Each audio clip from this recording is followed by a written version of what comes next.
I'm Dr. Andre Pintet, and today we're talking about AI in medical education. And for all you future doctors, how not to get in trouble. And the whole impetus of starting this video was I had a student call me last week, and they are in front of the ethics committee for using AI improperly. So we want to get informed, we want to get educated, we want to understand the rules of this so we can leverage it to become super students. Today is the day, guys. You're going to take your future into your own hands. You're going to dominate. You're going to be successful. No excuses, just dominate. My signature study program is the 5 pillars of studying less and getting better grades. And this is a coaching program where students get access to a really sound 5-pillared learning system. They also get access to me in weekly coaching. It's a great program. I recently, from that program, pulled out a subsection of that program that deals with reading. And I call it the Prime Reading Protocol. That's my reading system.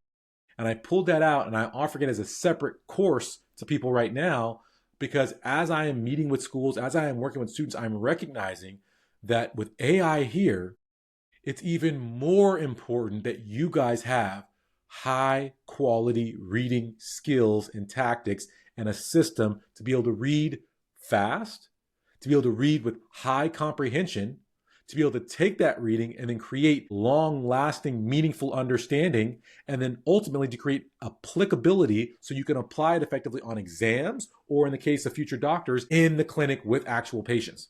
So I recognize that, so now that's why I'm offering that course, my Prime Reading Protocol, separately for the first time ever outside of my 5 pillars system. And as I say here, people think, oh, I don't even know how to read all this stuff. I just have the AI break it down for me. No, y'all, because when the AI breaks it down, it also gives you words, text. So you have to be able to decipher what the AI is telling you. We have to be able to read. And it starts with just from a basic standpoint. If you haven't built your own knowledge and you're using AI as your knowledge base, it's problematic because the AI can lie, the AI can make mistakes, the AI can be off.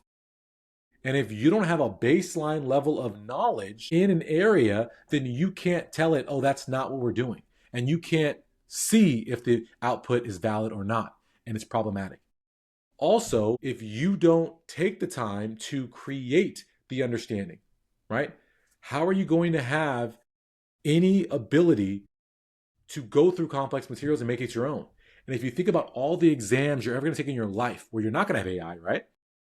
What do they do to make them challenging, right? The SAT, your MCAT, your board exams. They give you a lot of bit of material in a little bit of time.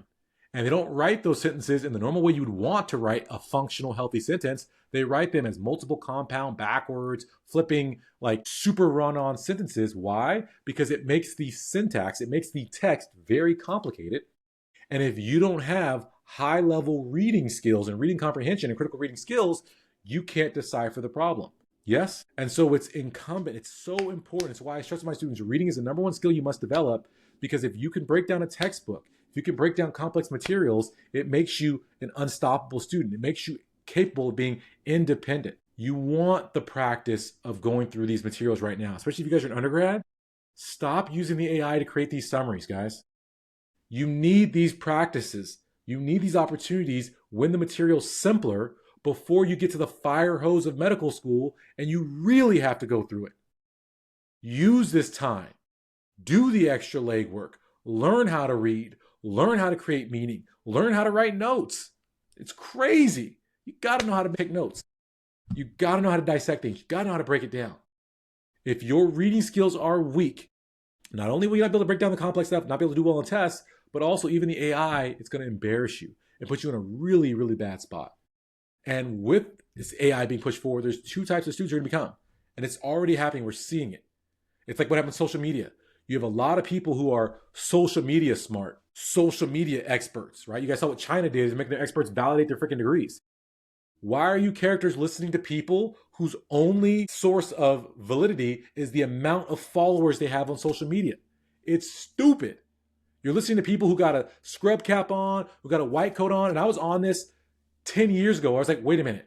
Why is this person who's a pre-med on social media in a white coat acting like they're some kind of something or other? Like, oh, I just bought this at the store. It's terrible. It's ridiculous. It's fake. It's fraud. And it's the same thing that's going to happen, right? People are social media experts. Well, oh, I heard on the TikTok. I heard on my Facebook feed. I heard it on X, these things happening. With AI, that's happening right now, where people are becoming AI dependent. They don't read. They don't think for themselves. What does the AI tell me to do? They let AI do all of their writing, so they don't know how to put together a competent paragraph, a competent essay, how to articulate themselves. They copy everything blindly, not even thinking about it. And then in the end, they can't defend their work, and they're going to get caught, and they're going to get dismissed like the student was. It's going to happen to you. The second type of student, and this is the opportunity, guys. We are on the front wave of this AI. All of you guys should be leaning into AI. I'm an old school person. I still take notes. A lot of times I was in notebooks. I still do it to this day when I just want to get my thoughts out. I like the feel of that pen. But I've moved, I've adapted because I recognize AI is the future. And so now I am using a little bit more Notion. I am using a little bit more of my Google Drive and doing different things because I recognize that we are here on this front wave. And if I don't adapt and I don't lean into this AI revolution, then I'm going to be left behind and get mollywopped in the whitewash. And so the second type of student is students leaning into AI and who understands that AI is a tool like a wrench that we can use for leverage to get tasks done. And so when you guys use AI, I want you to use AI to speed up your learning, to look for opportunities, say, hey, listen, AI, teach me something different than what I understand. Hey, AI, this is my understanding. What do you think? And to have these conversations, these dialogues. For my students, I teach them as we're learning, we're doing elaborative interrogation, meaning, yes, I learned a fact or I learned a concept, I learned an idea, but I'm not going to stop at just what I gathered superficially from this. I'm going to take the time and I'm going to build this elaborative weave. I'm going to break down that concept. I'm going to interrogate it to figure out what other things I can understand about it and other angles and connections and all these things. So that way I have a really robust and well-rounded understanding of that concept or of that idea. Well, you now, right? For me, the way I do it, I read whatever, and then I look up and I have this complex conversation with all my multiple personalities where we're all talking to each other about the material, right? Oh, like this is my analytic brain, this is my emotional brain, this is my kid brain. All these brains coming together to really, like I call, fondle the material and make it my own. Well, now you don't have to do that. You can have that conversation, but then you can also use AI to have a conversation. Hey, AI, we're just learning about metabolism and glycolysis. For me, glycolysis, I'm thinking about breaking down these sugars for these energies. Hey, you know what? Is there anything else that I should be thinking about? Or hey, what happens if I interrupt this circuit? What might happen? Okay, that's what happens. Okay, hey, what are some practice problems you can create for me from this concept? So you can use the AI to really enhance your learning and speed up your learning and really get to the targets you want. Yes, you can use AI, like I said, to test your understanding by putting problems together. And then not just like simple problems, you can say, hey, listen, put together a very difficult problem, right? Put these two concepts together in a like you can have AI do so many fun things that can enhance your learning and make your work better.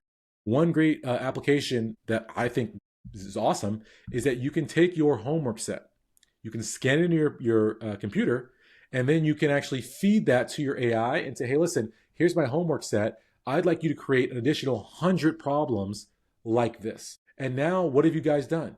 You've taken what was 10 problems, you made it 100.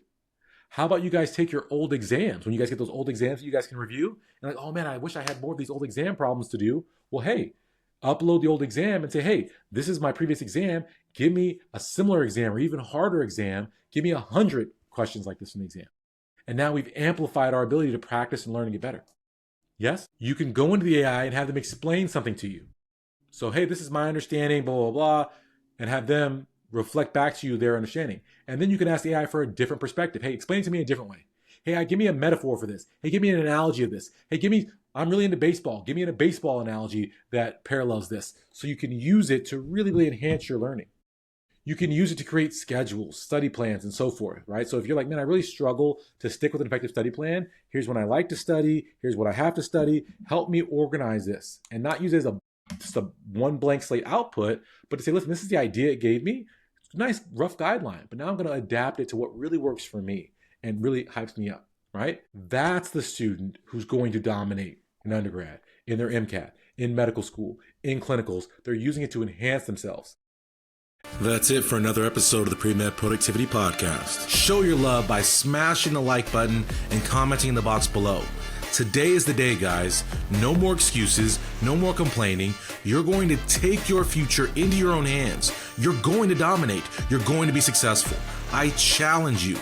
What are you going to do today to make your life better? Get to my website, PremedProductivity.com. Grab a free ebook, sign up for a free webinar. And if you're really ready to transform, enroll in one of my life-changing courses or coaching programs. You have greatness inside you. Let me show you how to unlock it so you can dominate and make your dreams a reality. No excuses, just dominate.